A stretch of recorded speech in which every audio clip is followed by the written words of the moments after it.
Boa noite! Vamos começar aqui agora mais um dos nossos cultos semanais da PIB Cascadura, no Rio. Hoje são 25 de junho de 2025. E eu já quero começar esse culto de hoje perguntando para você se você já agradeceu a Deus pelas bênçãos hoje. Não pelas bênçãos de hoje, mas pelas bênçãos de sempre.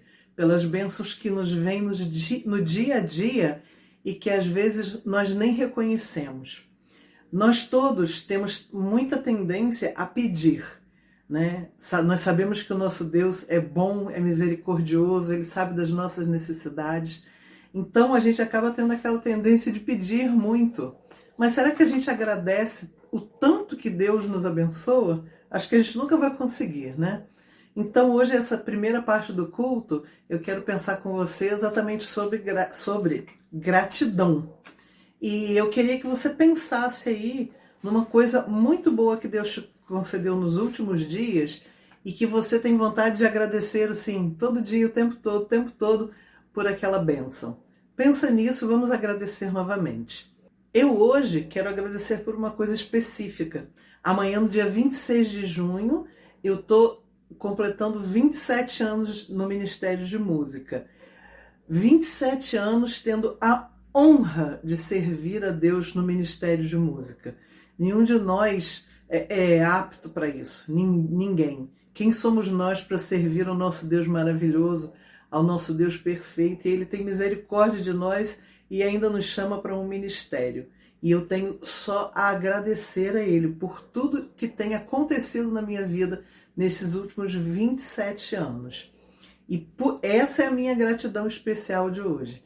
E o que nós devemos dar ao nosso Deus em gratidão? Nossa adoração. É o que nós vamos fazer agora. Adore o nosso Deus comigo. Em gratidão eu canto a Ti com coração, venho adorar, minha alma está bem junto a Ti, és meu Senhor, meu Salvador.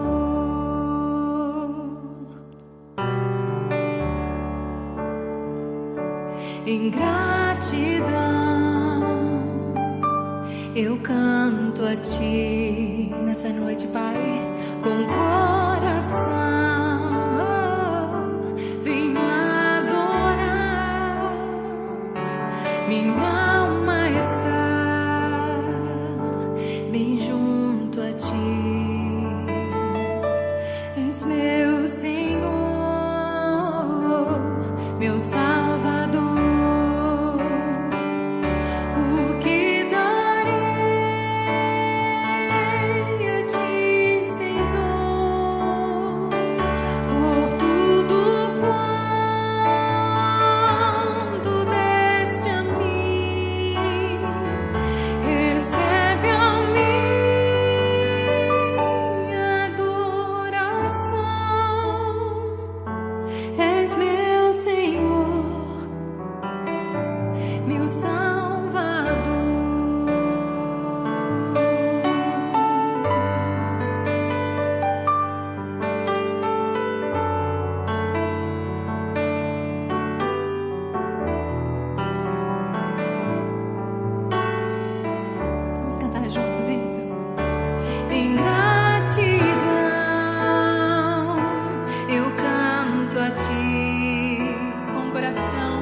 Meu Salvador,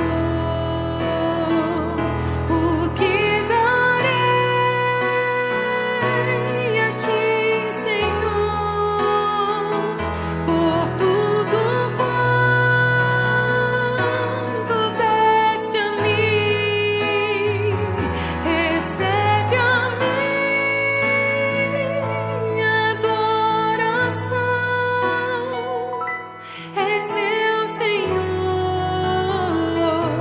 meu Salvador. O que darei? O que darei a ti, Senhor, por tudo quanto deste a mim? Recebe a minha adoração. És meu Senhor, meu Salvador. Recebe a minha adoração. Recebe a minha adoração. Toda tua, Pai. És meu Senhor, meu Salvador. Tu és.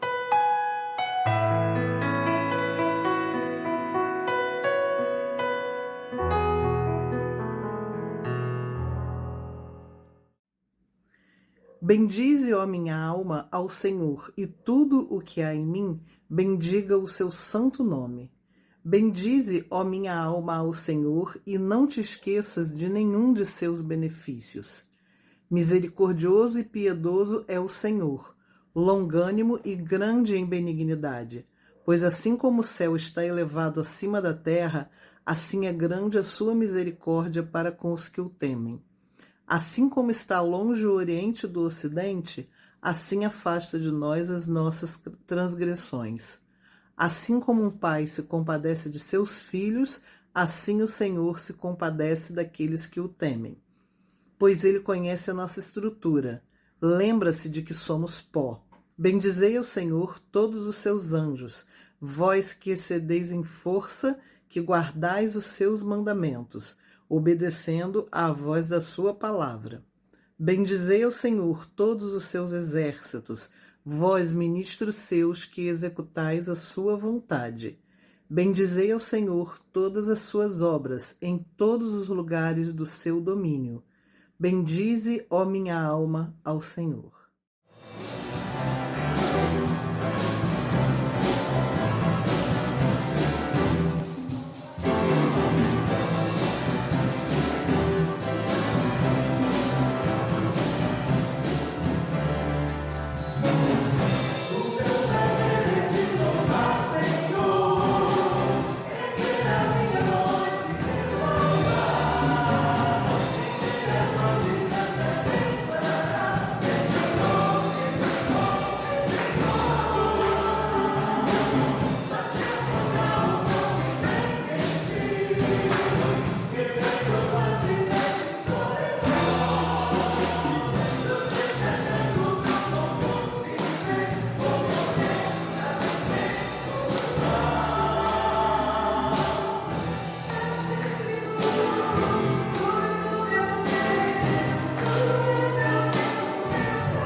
Queridos irmãos, saúde e paz. Se Deus permitiu, hoje é quarta-feira, deixa eu ver aqui que dia, irmãos, dia 25/6, a última quarta-feira do mês de junho. Chegamos na metade do ano. É mole? Que coisa boa.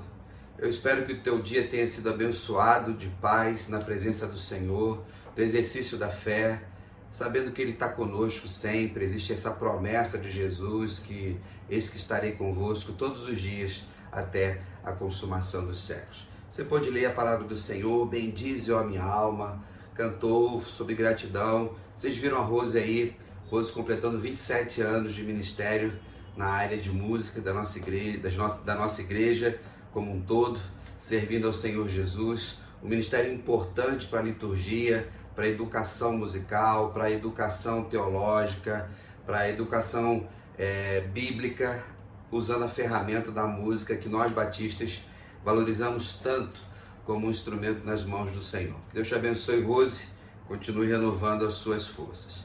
Nesse mês de junho, irmãos, tanto no púlpito dominical quanto às quartas-feiras, eu trabalhei a figura do pastor.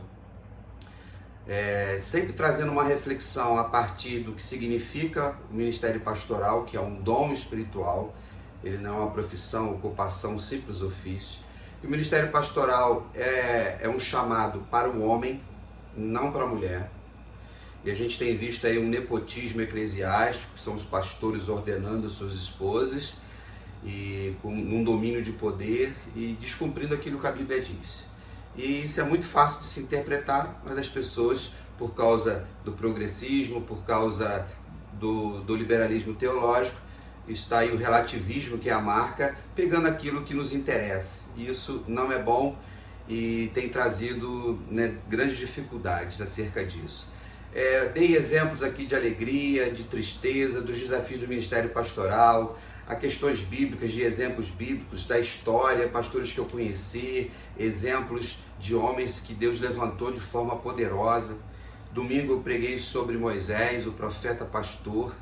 Ele não era somente a boca de Deus, mas ele conduziu durante 40 anos aquele povo pelo deserto. Que desafio, irmãos, não foi fácil não. No dia de hoje, então, quero falar do pastor e a política. A política é um tema muito amplo, principalmente nós que estamos no século XXI. A minha proposta aqui não é chegar e fazer um tratado etimológico do significado da palavra como um todo e todas as suas diretrizes e olhares. A ideia é a gente entender o significado mais puro da palavra política, entender um pouco da política partidária no Brasil, que ela é esquizofrênica, e o que o pastor precisa priorizar no seu ministério. Então, quando nós pensamos em política, no sentido do conceito, a gente vai para a Grécia. Politiquê, polis, que significa cidade.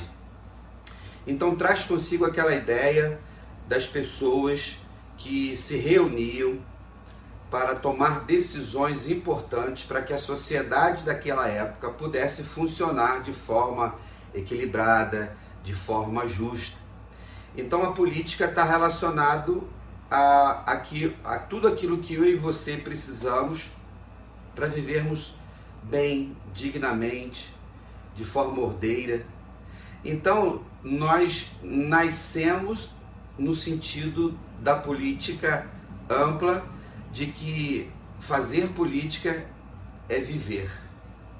Aristóteles, um dos filósofos famosos antes de Jesus, vai dizer que a política já nasce dentro da família.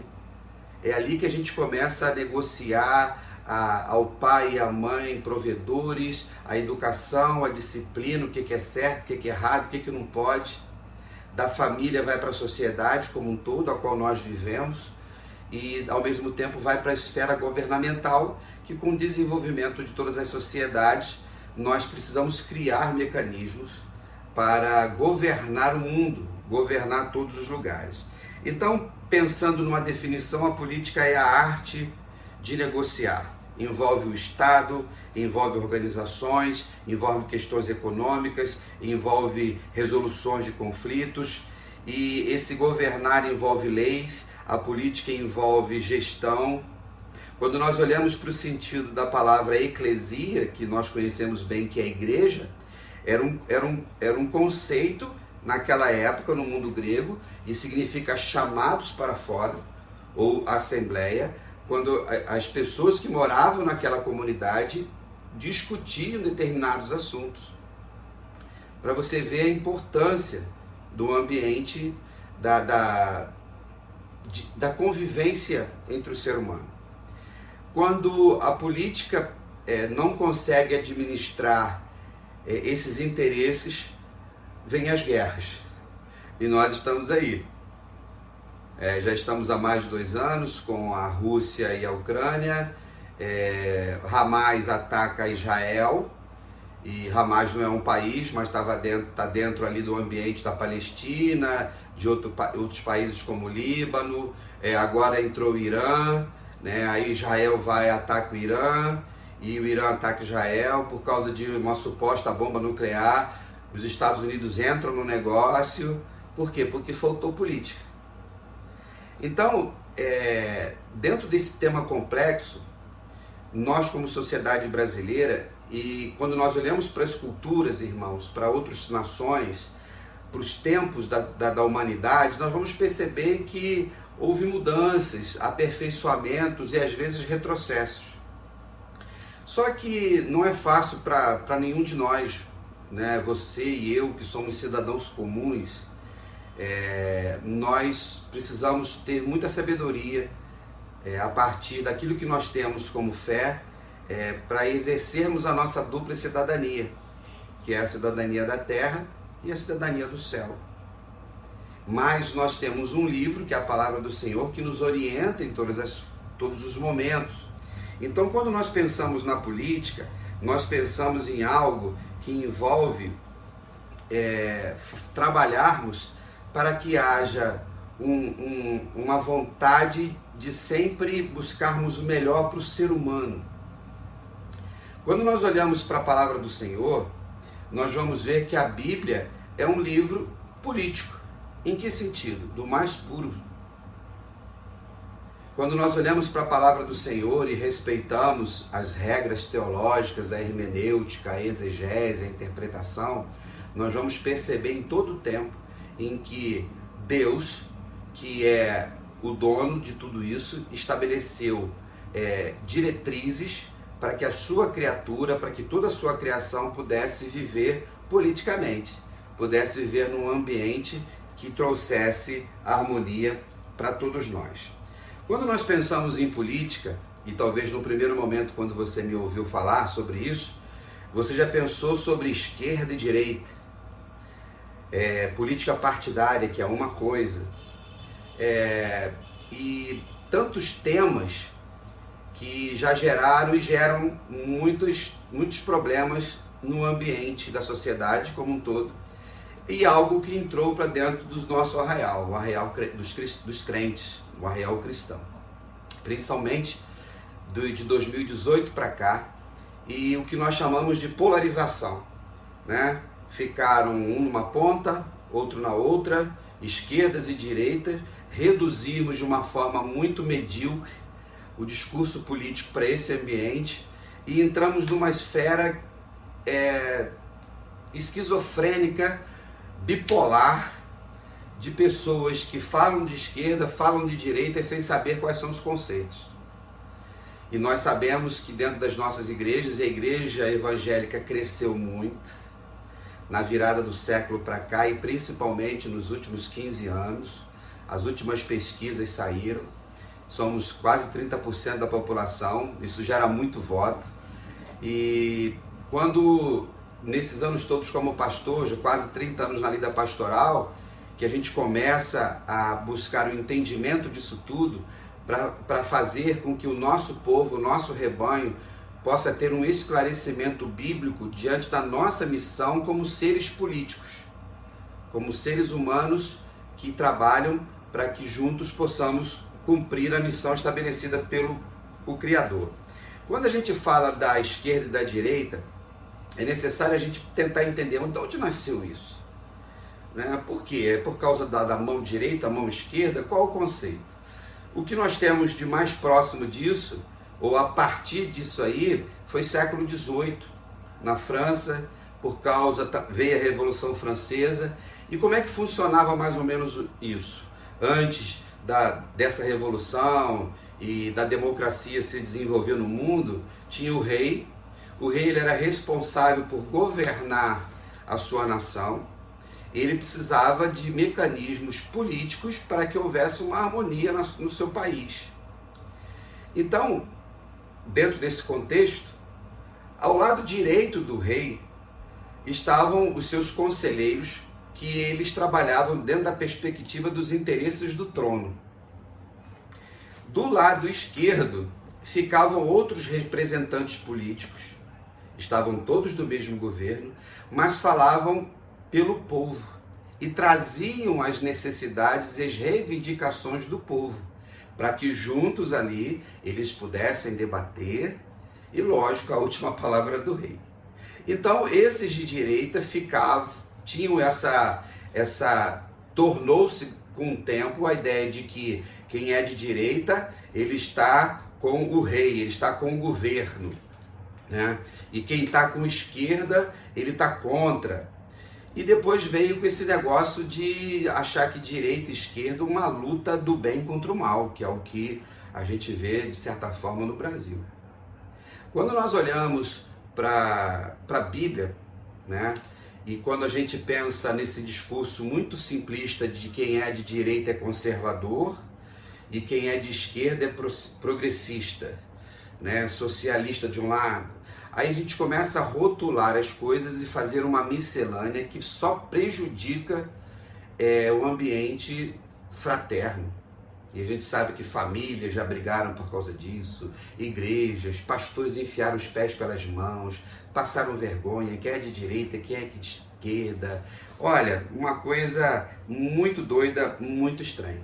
Quando você vai para a palavra do Senhor, você vai perceber, desde o início, que Deus levantou líderes para que pudesse governar o povo a partir de orientações de Deus.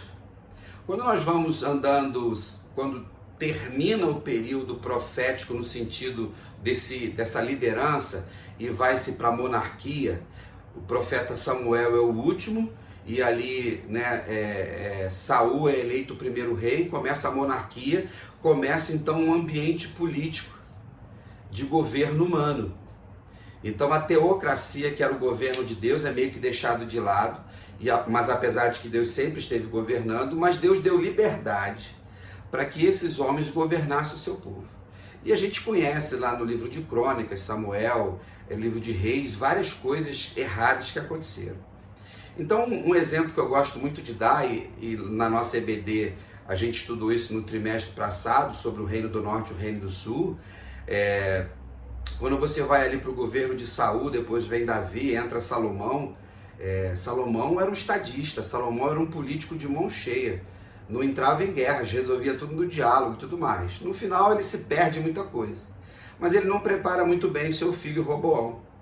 Roboão, então, ele quer transformar algumas ações de Salomão de uma forma mais dura. Aí vem Jeroboão, que era um representante de tribos, servia o reino, fazendo algumas reivindicações diante do trono, para que ele pudesse aliviar impostos, melhorar a vida do povo, das tribos, porque estava havendo um certo desconforto. Então ele foi reivindicar. Roboão, então, vai consultar os seus conselheiros. Aí os conselheiros mais experientes falaram assim, olha, ouve eles e alivia o fardo. Aí vai ouvir os seus amiguinhos mais jovens, sem experiência. Não, olha só, que o dedo mindinho, do seu dedo mindinho seja mais forte do que o seu polegar, aquela coisa toda. O que deu? Uma revolução, uma anarquia em relação ao trono. Por quê? Ele não teve a capacidade política. Só que Roboão não representava a direita, e nem Jeroboão a esquerda, querendo melhores vida para o povo. Então, nós vamos perceber que quando não existe sabedoria no ambiente político, degringola tudo. Quando existe sabedoria, as coisas melhoram em todos os sentidos. Então, esse termo direita e esquerda nasce nesse ambiente, né, da França, da Europa. Quando nós vamos ali para os Estados Unidos, nosso vizinho da América, e um pouco mais velho do que nós na República, nós vamos perceber que só tem dois partidos, que são os republicanos e os democratas. Os republicanos seriam então os conservadores e os democratas mais progressistas. No ambiente econômico, os republicanos eles entendem que o governo ele tem que fazer maior controle da administração pública, enquanto os democratas eles têm uma visão mais liberal de que o governo tem que interferir o menos possível. Aí chama neoliberalismo e vários termos que vocês já ouviram tanto falar.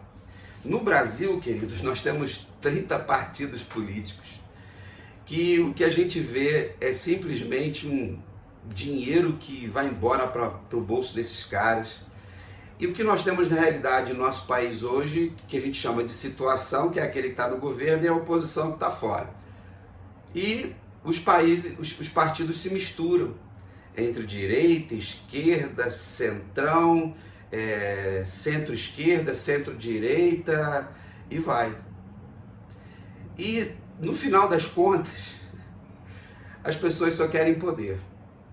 Aí você vai ver que nos governos que tivemos no nosso país, cada um deu uma contribuição, de um lado e de outro, tivemos escândalos de um e de outro, e isso traz tristeza para todos nós. Diante dessa palavra aqui introdutória, nós precisamos entender como cristãos, e nós batistas, lá na nossa declaração de fé doutrinária, nós pregamos a separação entre igreja e Estado. Nós somos uma das poucas religiões, denominações que fizeram isso lá. Muitos hoje falam isso, mas na prática não acontece. Por que, irmãos, dentro do nosso ethos, da nossa política eclesiástica, nós defendemos tanto isso? Porque nós batistas, quando nascemos, começamos a estrutura orgânica lá em 1609, lá na Holanda, foi por causa de política. Por quê? Porque na Inglaterra, e você já deve saber disso se você é um bom estudioso, a igreja anglicana começou a perseguir determinados irmãos. Tinha uma questão do batismo por aspersão, e a revelação de Deus mostrava, e a Bíblia fala que o batismo é por imersão, e esses irmãos começaram a ser perseguidos, eles fogem para a Holanda. E ali vai nascendo a estrutura batista, o batismo nas águas, começa a se organizar. E por que tem essa separação? Porque foi suprimido pelo Estado, quando houve uma mistura. O que está acontecendo hoje nessa guerra do Irã com Israel e agora entrou os Estados Unidos? Você vai ver lá que tem um presidente no Irã, não é isso? Tem lá os partidos, mas tem um líder religioso que se chama-se Ayatollah, e é o cara que manda. Eles podem tomar decisões lá no congresso deles, mas a última palavra é desse Ayatollah. Por quê? Porque o governo deles é teocrata. É o Deus Alá que governa aquele povo todo lá. E Israel é o pequenininho que crê em outro Deus e que é democrata. A democracia faz parte do povo de Israel, ao contrário de muitos países que estão ali em volta. Isso é para você ver interferência. Então nós batistas já temos essa essência, mas parece que uma galera aí dos últimos tempos, alguns pastores, perderam a noção disso daí. Então eu queria ler com vocês aqui um texto que você em algum momento já leu, mas convido você a ler, que é de Romanos 13. Eu vou ler todo o capítulo para você entender o que o apóstolo Paulo está dizendo. Toda alma esteja sujeita às autoridades superiores, porque não há autoridade que não venha de Deus, e as autoridades que há foram ordenadas por Deus. Por isso, quem resiste à autoridade resiste à ordenação de Deus, e os que resistem trarão sobre si mesmos a condenação, porque os magistrados não são terror para as boas obras, mas para as más. Queres tu, pois, não temer a autoridade, faze o bem, e terás louvor dela. porque ela é ministro de Deus para teu bem.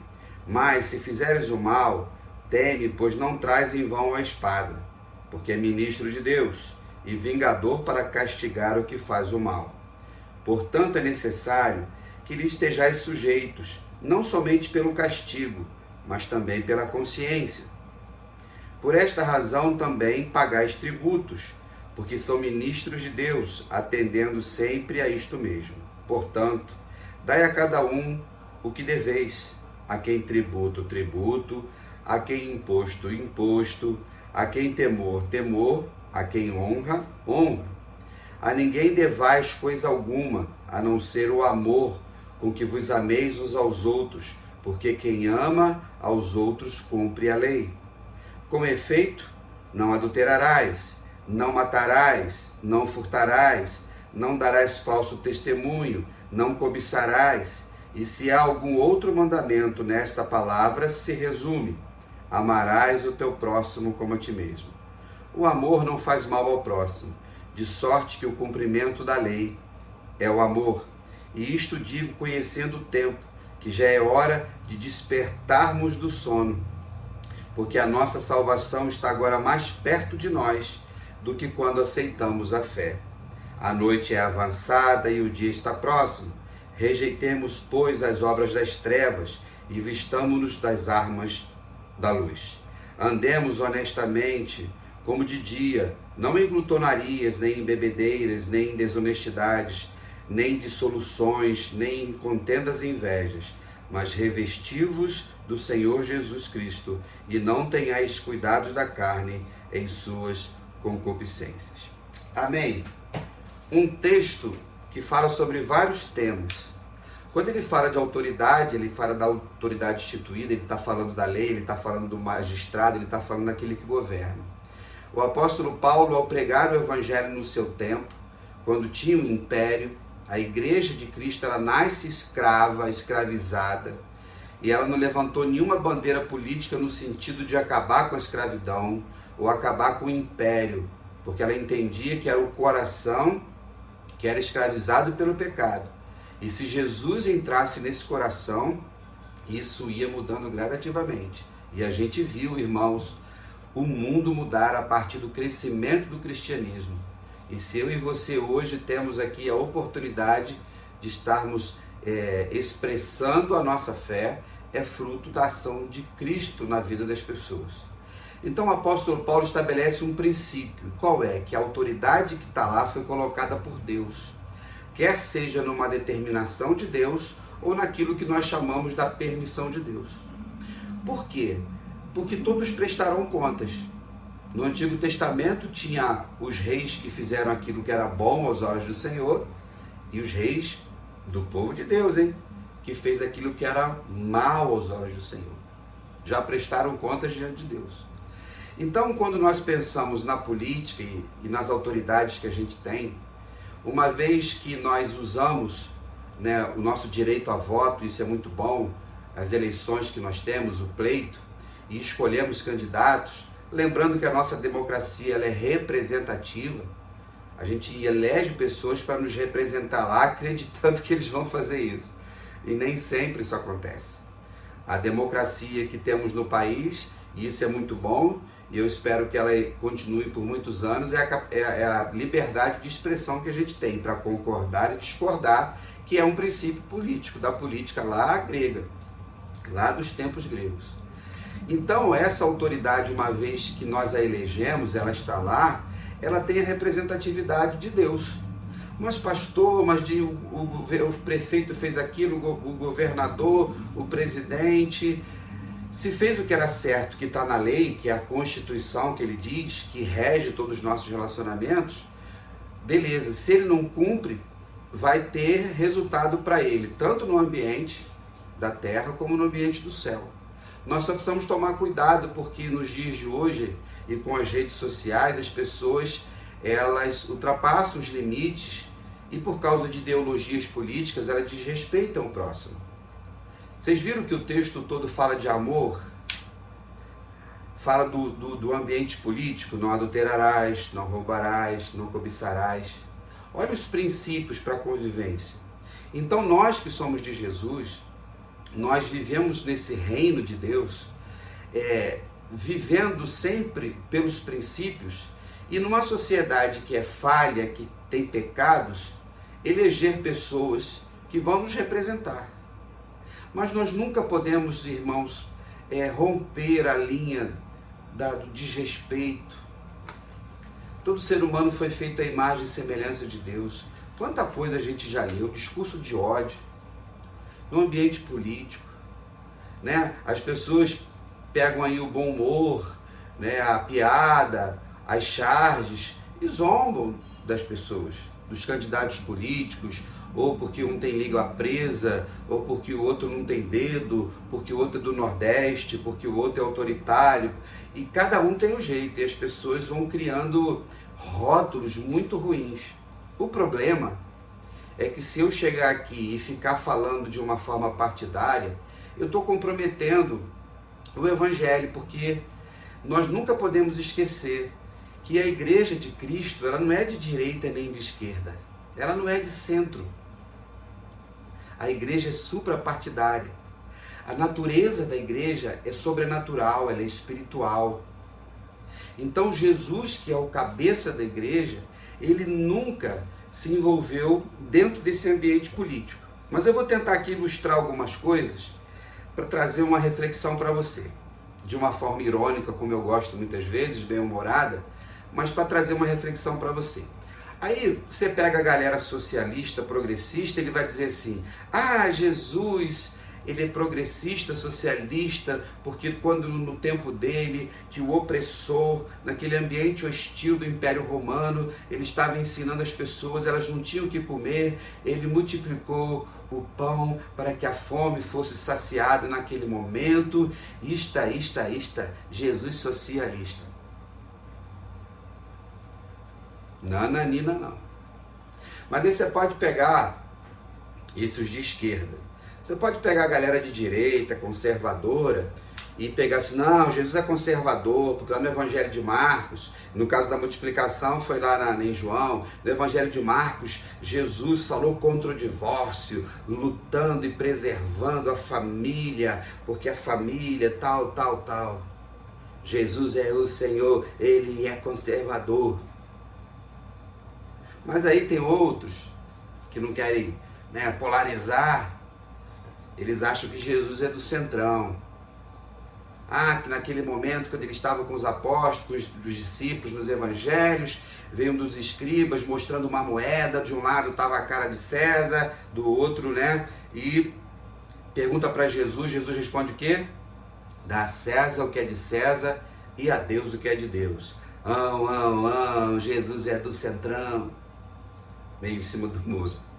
Nananina não de novo. Nós chamamos isso de anacronismo. O que é anacronismo? Ana significa fora. E cronismo é tempo. São as pessoas hoje, para quererem justificar e autentificar as suas ideologias, pegando Jesus, que é sempre um bom parceiro, ou pegando a Bíblia. Anacronismo por quê? Porque esses conceitos que nós temos hoje de política, eles não têm nada a ver com 2000 anos atrás, não se pensava dessa forma. E Jesus em nenhum momento teve qualquer tipo de discurso nesse sentido. Quando ele está lá cuidando das pessoas que estavam com fome, ele multiplica os pães, revela o seu poder. Quando ele fala do divórcio, era a preservação da criação, porque o divórcio existia pela dureza do coração. E não por uma situação política partidária. Ou naquele ambiente ali, Jesus buscou um equilíbrio no sentido que a gente tem que respeitar o Estado e também respeitarmos Deus. Então, mas tem gente que pega os textos fora de contexto, e eu sou muito crítico a isso.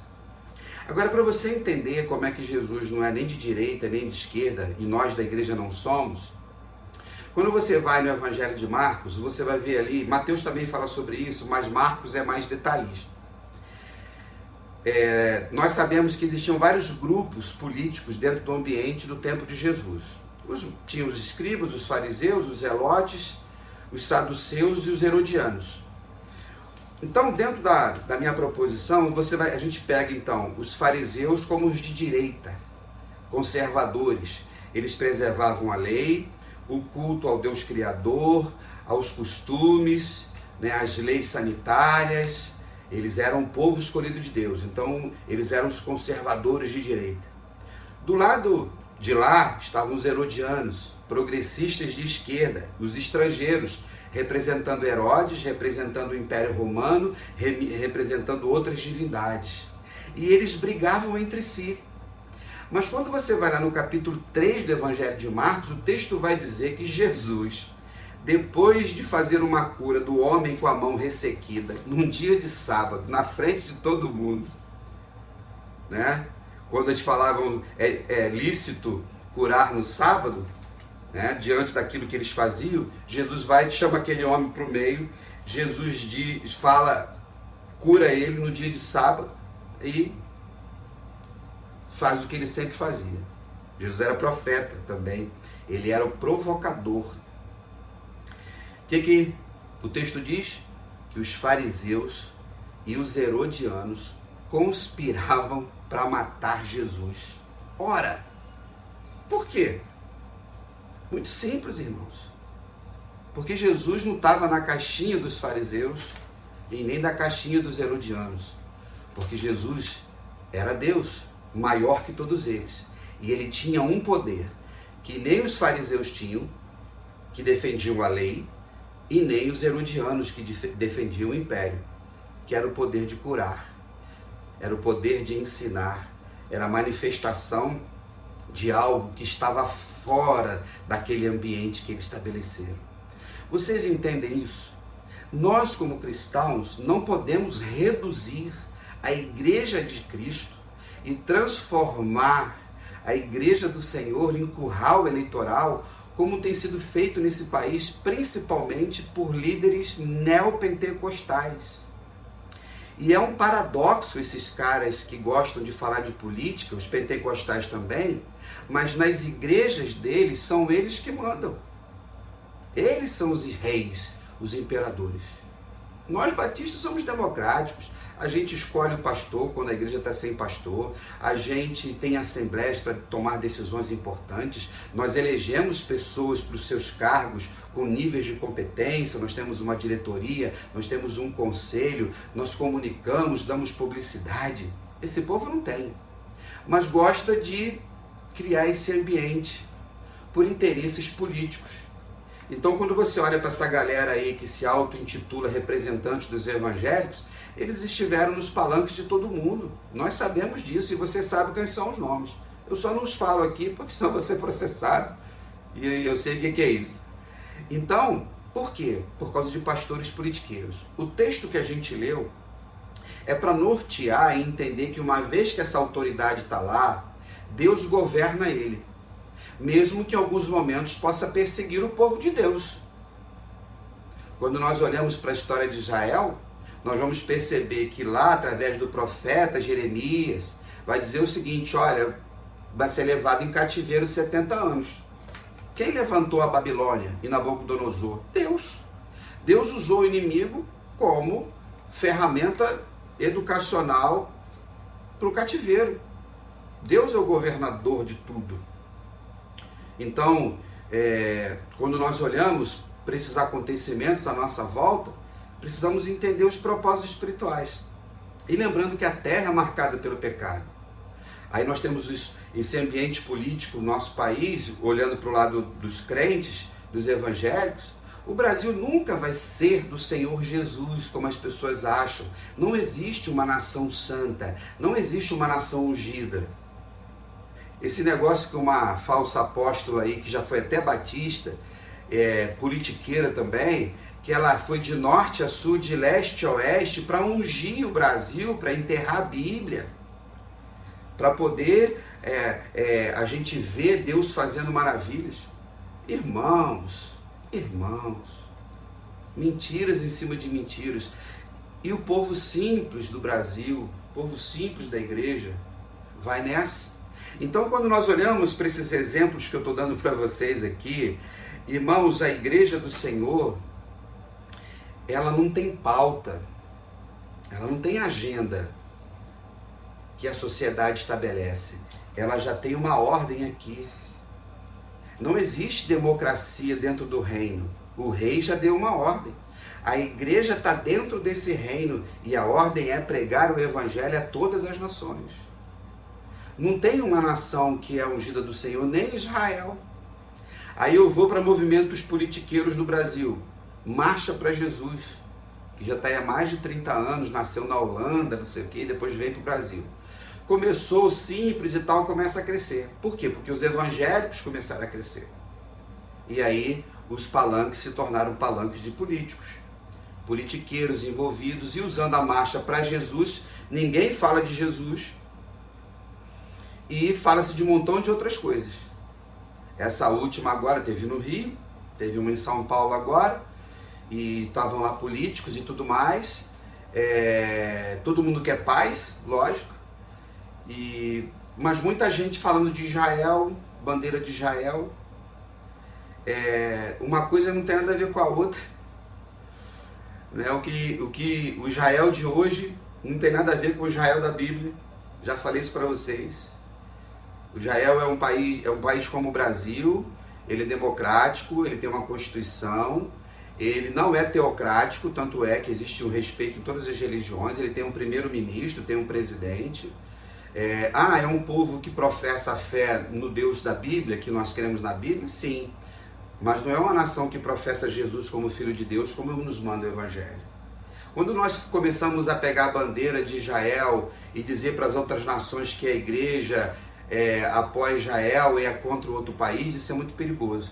Estabelecermos quem é o bem e quem é o mal. O pessoal de direita é do bem e o pessoal de esquerda é do mal. Uma espécie de maniqueísmo. O que é maniqueísmo? Existiu no século III a.C. um homem chamado Manes, ou Maniqueu. E ele era um profeta.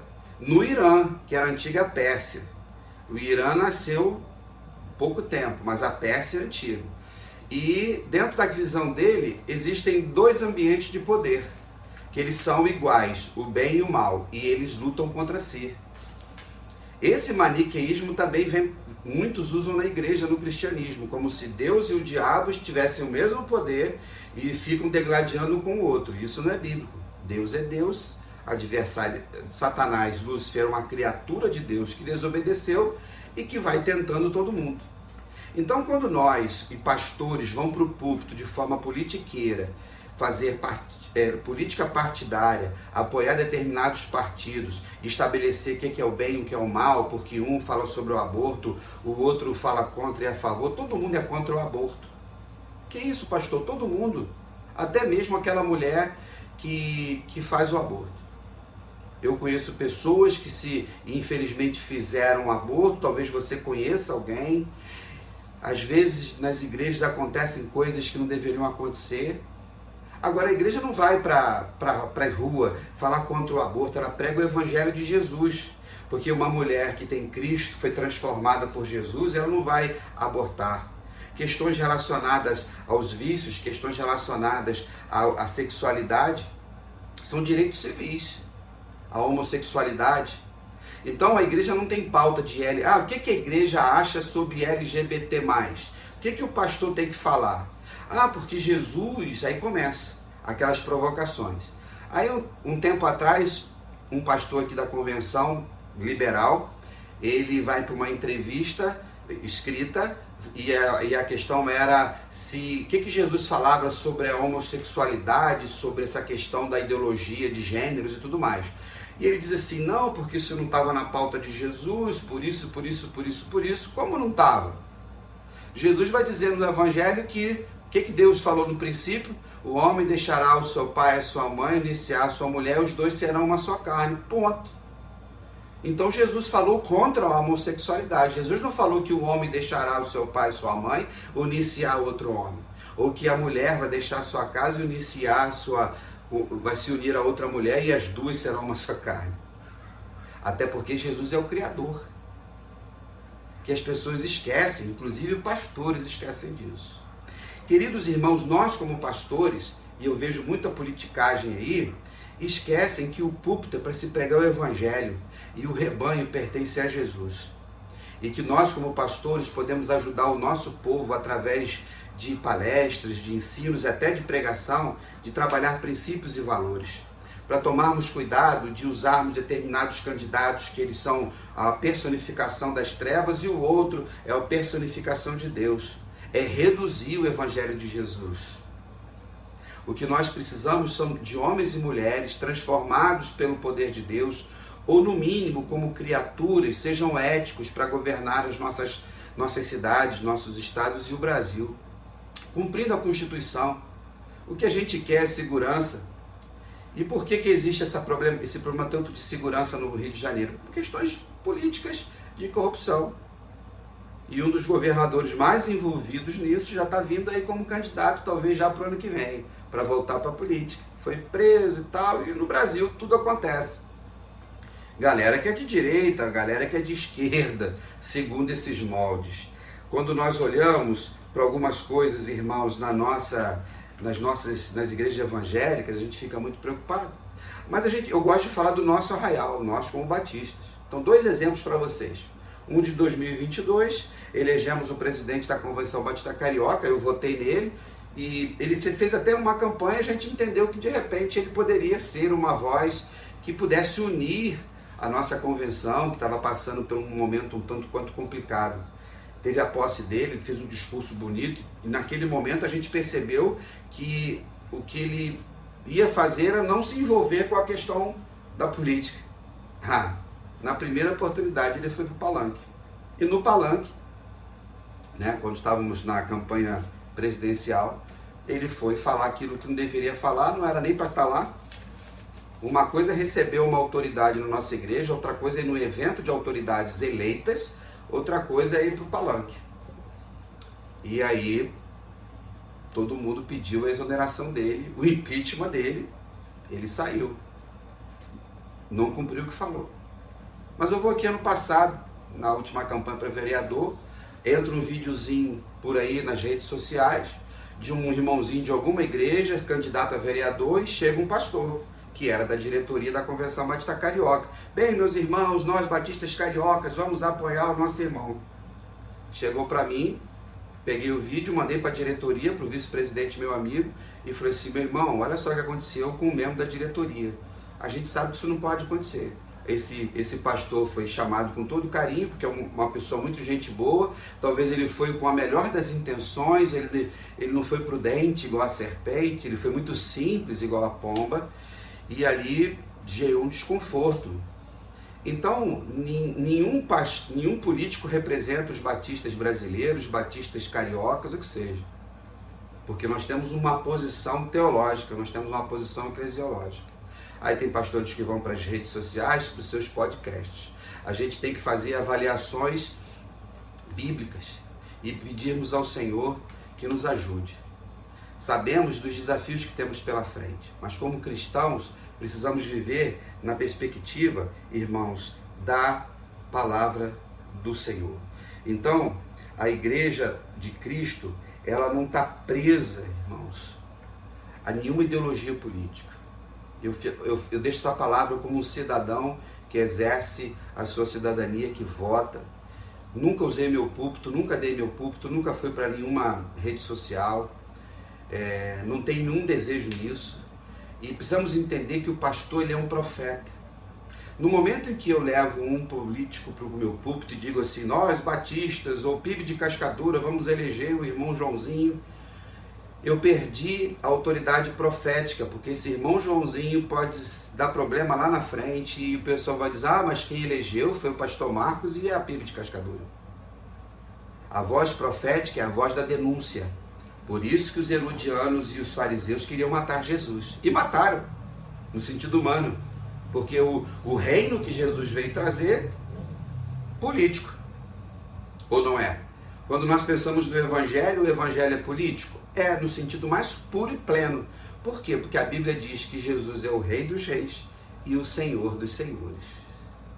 Então, ser cristão é um ato político, mas nós pregamos o Evangelho. Nós votamos, nós buscamos o bem da igreja, nós lutamos contra a corrupção. O fato do apóstolo Paulo escrever aqui no capítulo 13 e de respeitar a autoridade, mas no momento que essa autoridade, que foi instituída por Deus, ele começa a ir contra Deus, nós podemos lutar contra essa autoridade. Vai ter custo? Vai. A perseguição mostrou isso. E até hoje, tem países que não existe liberdade. A Bíblia não pode ser lida lá e tantas outras coisas. Então, queridos irmãos, minhas ovelhas, irmãos e amigos, que nós, como cristãos, possamos, como igreja do Senhor, pregar o Evangelho com toda alegria, usando todas as nossas forças, os dons espirituais que nós recebemos, denunciando a injustiça, denunciando a corrupção, denunciando, irmãos, a violência. Agora, não se deixe levar por nenhum ambiente ideológico. Não seja enganado por ninguém. Leia, estude, ore ao Senhor, porque a igreja está de pé por causa de Jesus. E a história já mostra que os períodos que a igreja mais cresceu na história dela foi quando ela foi perseguida. Todas as vezes que ela era amiguinha do Estado, que ela era amiguinha do rei, que ela era amiguinha, ela deixou de crescer. Ela se acomodou. E isso é perigoso.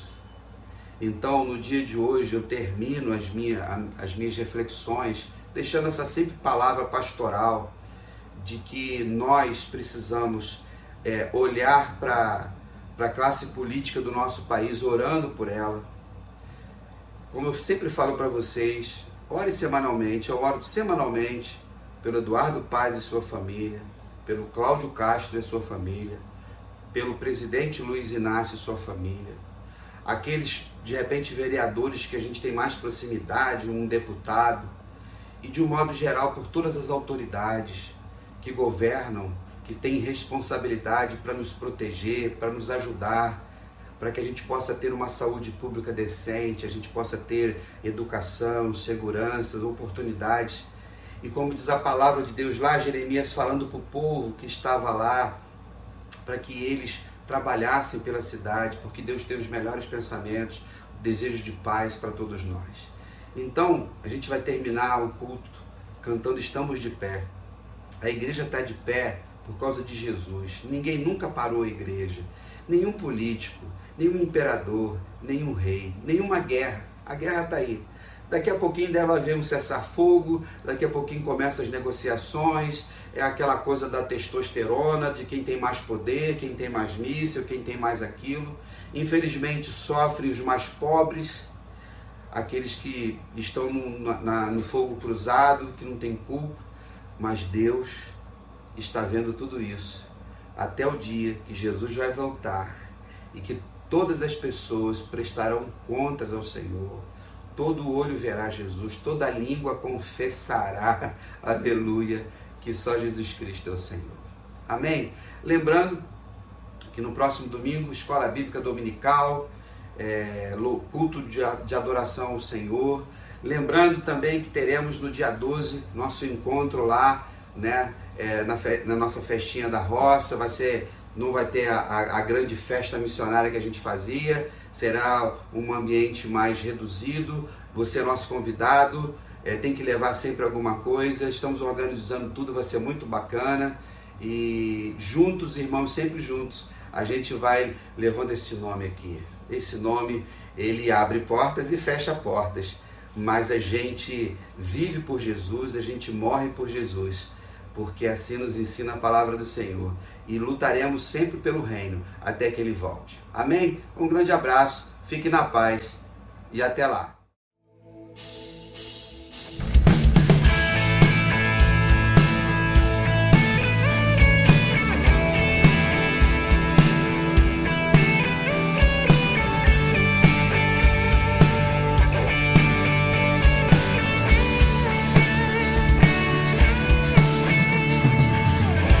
Pressionados, mas não desanimados, perplexos, mas não desesperados.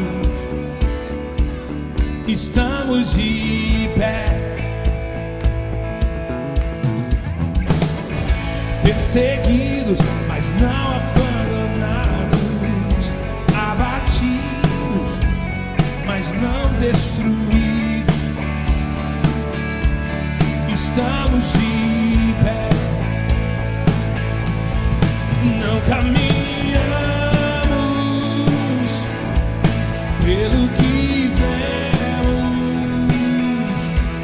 o que nos move é o que nós cremos. Nação Santa,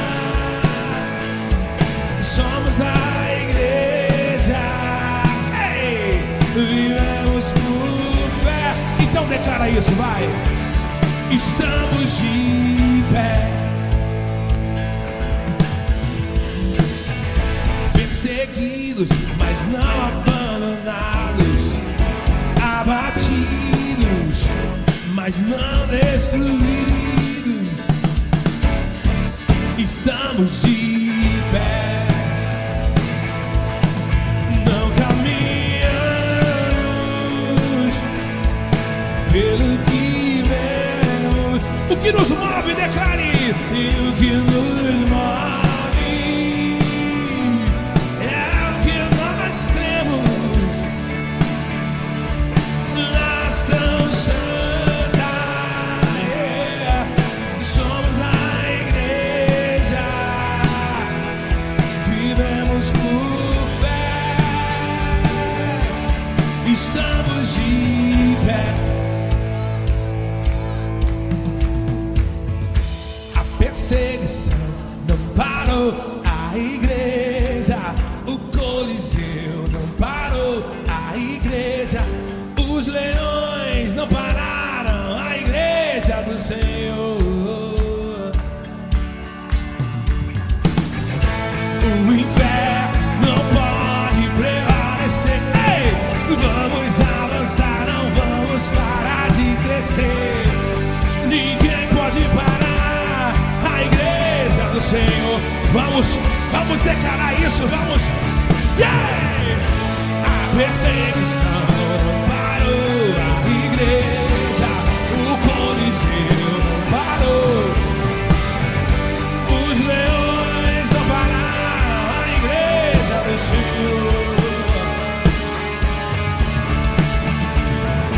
O inferno não pode prevalecer.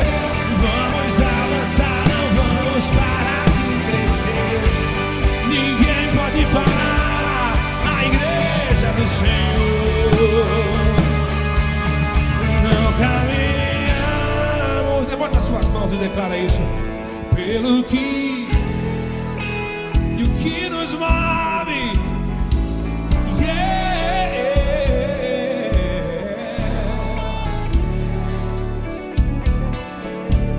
Nação, yeah. Somos vivemos por fé. Então declara. Estamos de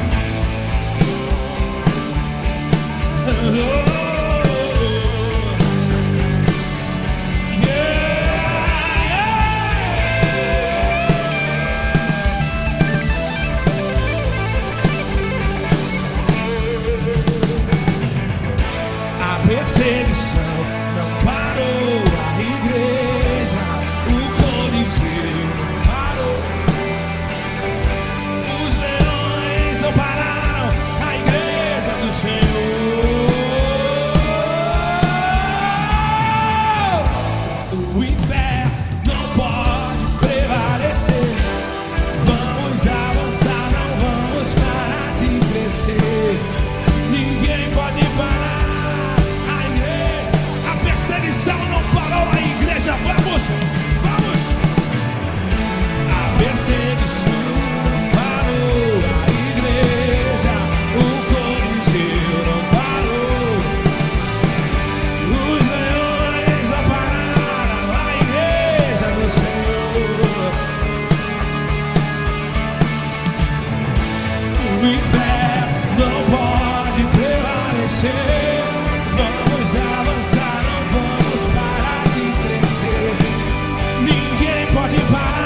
Deus nos diz que as portas do inferno não prevalecem contra a igreja.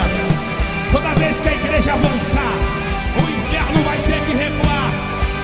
Nós estamos de pé. Nós estamos de pé.